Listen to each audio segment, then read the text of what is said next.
Dans 2 heures maintenant, les parents de la petite Maëlys seront face à celui qui a tué leur fille. C'est à 10 heures effectivement ce matin que va s'ouvrir le procès de Nordal Lelandais, l'ancien maître chien qui sera jugé pendant 3 semaines donc aux assises de l'Isère à Grenoble pour le meurtre de la fillette de 8 ans en 2017 qu'il dit avoir tué par accident, mais aussi pour des agressions sexuelles sur 2 de ses petites cousines. Ambre Le Poivre, c'est vous qui allez suivre ce procès pour RMC. Vous êtes ce matin en direct devant le tribunal de Grenoble et vous nous dites que la famille de Maëlys espère enfin comprendre ce qui s'est passé lors de cette nuit de mariage à Pont-de-Beauvoisin. Oui, ce procès, c'est l'espoir pour la famille de Maëlys de lever enfin les zones d'ombre qui subsistent dans cette affaire. Nordal Lelandais a-t-il prémédité son geste? Le mobile du crime était-il sexuel?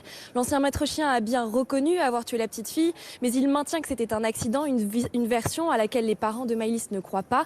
Rapidement après la disparition de leur fille, leurs soupçons se sont dirigés vers Nordal Lelandais. Son comportement avait d'abord intrigué. Il avait longuement parlé à Maëlys de ses chiens, il voulait l'emmener les voir.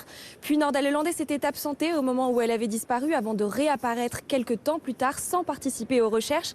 Et c'est finalement une trace ADN retrouvée dans sa voiture qui l'a poussé à avouer son implication, mais il a fallu attendre encore 6 mois pour qu'il conduise les enquêteurs jusqu'au corps. Nordal Lelandais apparaît donc comme un homme qui a du mal à se livrer et qui n'avoue pas, à moins d'être acculé. Reste à savoir s'il gardera cette attitude pendant le procès.